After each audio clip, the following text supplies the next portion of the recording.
दूसरों को नसीहत खुद मियाँ फसीहत। सिंध के इदारे सोशल सिक्योरिटी में तैनात 19 ग्रेड का ऑफिसर जाली नंबर प्लेट वाली लग्जरी गाड़ी इस्तेमाल करने लगा। असगर अली घांगरो के ज़रिए इस्तेमाल गाड़ी पर लगाई गई गाड़ी नंबर प्लेट GS021 को महकमा जनरल एडमिनिस्ट्रेशन ने जाली करार दे दिया है। महकमा एक्साइज सिंध के पास भी इस तरह की नंबर प्लेट का कोई रिकॉर्ड मौजूद ही नहीं है। इस हवाले से मज़ीद तफसील जानते हैं अपने नुमाइंदा आज़ाद नेडियो से। जी आज़ाद, बताएगा महंगी तरीन लग्जरी गाड़ी पर जाली नंबर प्लेट है। संत सेक्रेटरी का जाम पर जो है अफसरान की जनब से आवाम को हिदायत की जाती है को नसीहत पर अमल करें, लेकिन ये मामला है संत सरकार का इदारा है सोशल सिक्योरिटी। यहाँ पर एक अफसर हैं 19 ग्रेड के असगर अली घांगरो साहब, उनके पास एक सरकारी गाड़ी है, लग्जरी किस्म की गाड़ी है, फार्चूनर जो नई मॉडल की गाड़ी है, लेकिन उसके ऊपर जो नंबर प्लेट लगी गई है वो है 021 GS। ये नंबर प्लेट जिसको महकमा सर्विस जनरल एडमिनिस्ट्रेशन व कोऑर्डिनेशन ने जाली करार दे दिया है। इस नंबर प्लेट का कोई महकमा एक्साइज या संत सरकार के पास कोई रिकॉर्ड नहीं है।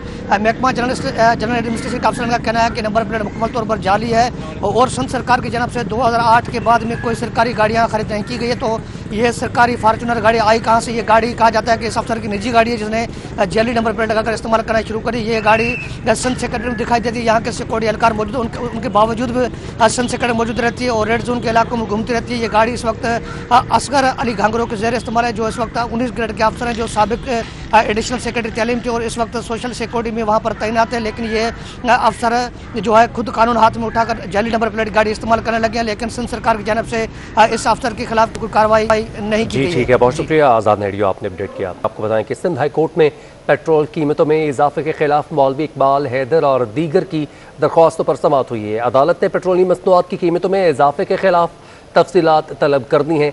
वफाकी हुकूमत से 25 अक्टूबर तक तफसीली जवाब भी तलब किया गया।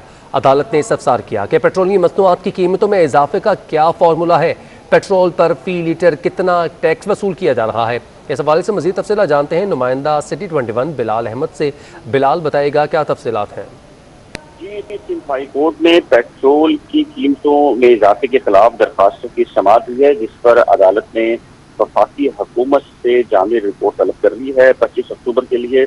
और कहा गया है कि अदालत को बताया जाए कि पेट्रोलियम मसनूआत की कीमतों में इजाफा किस फार्मूले के तहत किया जाता है, पेट्रोल पर 3 लीटर कितना टैक्स वसूल किया जा रहा है और इस हवाले से पेट्रोल मसनूआत में इजाफे के लिए कौन से असबाब ज़ेरे गौर लाए जाते हैं।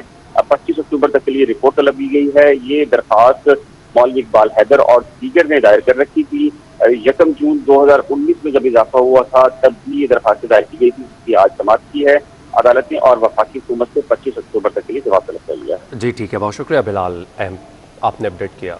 खबरों का सिलसिला आगे बढ़ाएं। आपको बताएं कि नैब ऑर्डिनेंस के सिंध हाई कोर्ट में ज़ेर समाअत मुकदमात पर असरात के हवाले से बात की जाए तो नैब ऑर्डिनेंस से मुतालिक सिंध हाई कोर्ट की बड़ी ऑब्जर्वेशन सामने आ गई है। नैब रेफरेंसेज में ज़मानत की दरख्वास्तों की समाअत से माजरत का इजहार कर दिया गया है। मज़ीद तफसील जानते हैं बिलाल अहमद से। जी बिलाल, अपडेट कीजिएगा। नैब ऑर्डिनेंस के असरात अदालती कार्रवाई पर भी आना शुरू हो चुके हैं। आज सिंध हाई कोर्ट के जस्टिस इकबाल मोहम्मद कलोड़ो की सरबराही में 2 रुकनी बेंच ने नैब केसेस में मुलजमान की जमानतों से मुतल्लिक दरखास्तों की समाअत की। तो अदालत ने अपनी ऑब्जर्वेशन में कहा कि चूँकि अब नैब ऑर्डिनेंस आ चुका है जिसके तहत बराह रास्त मुलजमान की जो जमानतें हैं वो सिंध हाई कोर्ट में नहीं बल्कि ट्रायल कोर्ट यानी एहतसाब अदालत में सुनी जाएंगी, लिहाजा अदालत को नैब प्रोसिक्यूटर और जो दीगर वकला हैं वो रहनुमाई फराहम करें और अदालत उसका जायजा लेने के बाद ये तमाम तर जो जमानतें जो सिंध हाई कोर्ट में इस वक्त पेंडिंग हैं, जो कि सैकड़ों की तादाद में हैं, वो अब अदालत ने ये करार दिया है कि एहतसाब अदालत को मुंतकिल हो जाएंगी। अदालत की ऑब्जर्वेशन आई हैं। अदालत ने आज तकरीबन कोई 1 दर्जन के करीब जमानतों से मुतल्लिक दरखास्तें थीं, उसकी समातें की हैं और इसी वजह से चूँकि नैब ऑर्डिनेंस आ चुका है समातों को मुलतवी कर दिया गया है। अब अदालत इसका बाकायदा जायजा लेगी और उसके बाद सिंध हाई कोर्ट में जितनी भी दरखास्तें इस वक्त पेंडिंग हैं उनसे मुतल्लिक फैसला कर दिया जाएगा कि वो बराह रास्त सिंध हाई कोर्ट से सुनी जाएंगी या फिर ट्रायल कोर्ट में सुनी जाएंगी। यहाँ ये वजाहत भी ज़रूरी है कि बहुत सारे ऐसे जो नैब को मतलूब मुलजमान होते हैं वो अगर हिफाजती प्रोटेक्टिव बेल के लिए अगर आना चाहेंगे तो अदालत ने करार दिया है कि वो दायरा अख्तियार सिंध हाई कोर्ट का बनेगा। मुलजमान सिंध हाई कोर्ट से प्रोटेक्टिव बेल कराने के बाद जो जमानत बहुत शुक्रिया, आपने अपडेट किया बिलाल।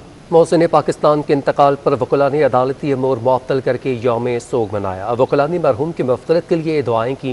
इस हवाले से मज़ीद तफ़सीलात मुमताज़ जमाली से जानते हैं। जी मुमताज़, अपडेट कीजिएगा। जी देखिए, मोहसिन पाकिस्तान साइंसदान डॉक्टर अब्दुल कदीर के इंतकाल के बायस आज कराची बार ने अदालती उमूर जो है मुअत्तल रखे हैं और आज वकला जो है अदालतों में पेश नहीं हुए। कराची बार की जानिब से आज यौम सोग मनाया गया और आज 12:30 बजे जो है फातिहा ख्वानी भी की जाएगी। इस वक्त भी वकला ने जो है उनके मग़फ़िरत के लिए दुआएं की। इस वक्त एडवोकेट अरुण प्रसाद हमारे साथ मौजूद हैं जो कराची बार के लिए जनरल सेक्रेटरी के उम्मीदवार है। सर, आप ये बताएं कि अब्दुल कदीर एक जो बड़े साइंसदान भी थे और पाकिस्तान के मोहसिन माने जाते थे, उनके इंतकाल के और इस दुख को कैसे देखते हैं? देखें, अब्दुल कदीर साहब जैसे जो लोग हैं, मैं समझता हूँ बहुत कम ही पैदा होते हैं। हम उनके काम को खराज तहसीन पेश करते हैं कि उन्होंने हमारे मुल्क को एक एटमी ताकत बनाया और आज जब वो नहीं रहे तो हम सब वकला दोस्तों ने आज कोर्ट में स्ट्राइक की, एहतजाजन बाग पेश नहीं हुए और गायबाना दुआ की हमने। Thank you. बिल्कुल, वो मोहसिन पाकिस्तान थे, उनकी खिदमात को किसी भी तरह पर फरामोश नहीं किया जा सकता, इसीलिए आज वकला ने उनकी मग़फ़िरत के लिए दुआएं भी की हैं और आज यौम अदालतों में पेश भी नहीं हुए। बहुत शुक्रिया मुमताज़, आपने अपडेट किया। मोहसिन पाकिस्तान डॉक्टर AQ खान का सिंध के वज़ीर आला सैयद मुराद अली शाह को अपने इंतकाल से चंद रोज़ कबल लिखे जाने वाला ख़त मंज़र आम पर आ गया है।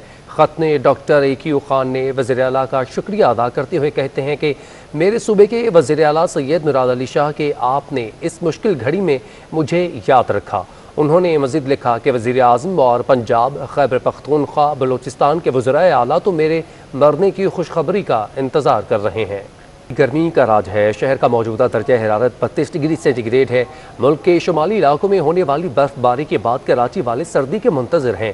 ठंड का आगाज़ कब से होगा, जानते हैं हमारे नुमाइंदा रबिया खान जो कि इस वक्त चीफ मेट्रोलॉजिस्ट के साथ मौजूद हैं। जी रबिया।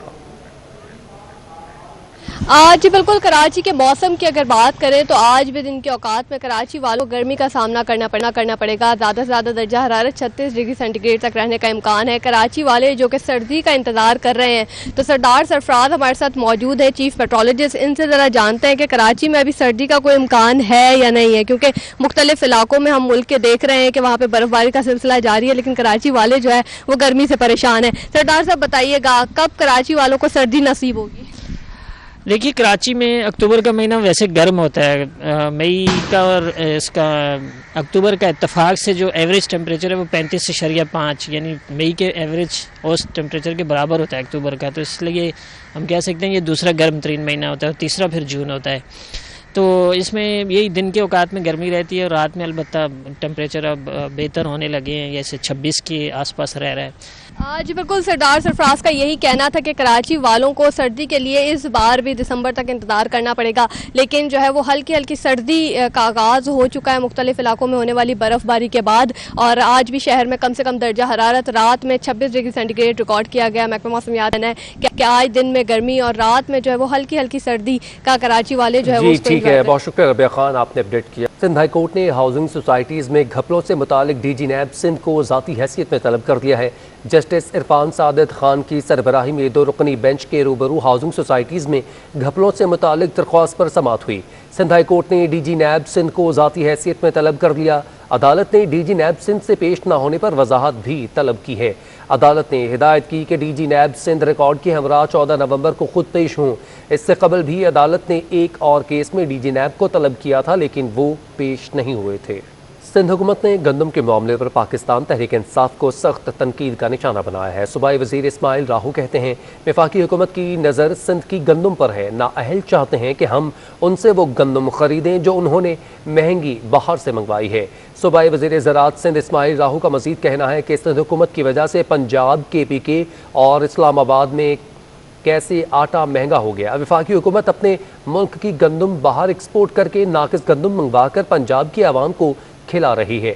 वफाकी हुकूमत ने दरामदशुदा नाकिस गंदम पर अरबों रुपए की करप्शन की है। अगर पंजाब के पास गंदम के ज़खायर मौजूद हैं तो फिर गंदम दरामद क्यों की जा रही है? शहर में महंगाई कम ना हो सकी, सब्जियों की कीमतों में मुसलसल इजाफा जारी है। रोज़मर्रा इस्तेमाल की सब्जियां और मौसम में सरमा की सब्जियां अभी से ही महंगी हो चुकी हैं। सब्जियों की कीमत में इजाफे की वजूहात जानते हैं अपने नुमाइंदा वसीम इफ्तिखार से। जी वसीम। महंगाई के हवाले से बात करें तो अशिया खुदनोश बिलखुसूस सब्जियों की कीमतों में जो है वो इजाफा देखने में आ रहा है। सब्जियों में अगर बात करें टमाटर की, तो टमाटर जो है वो होलसेल की सतह पर भी और रिटेल की सतह पर भी महंगे हुए हैं।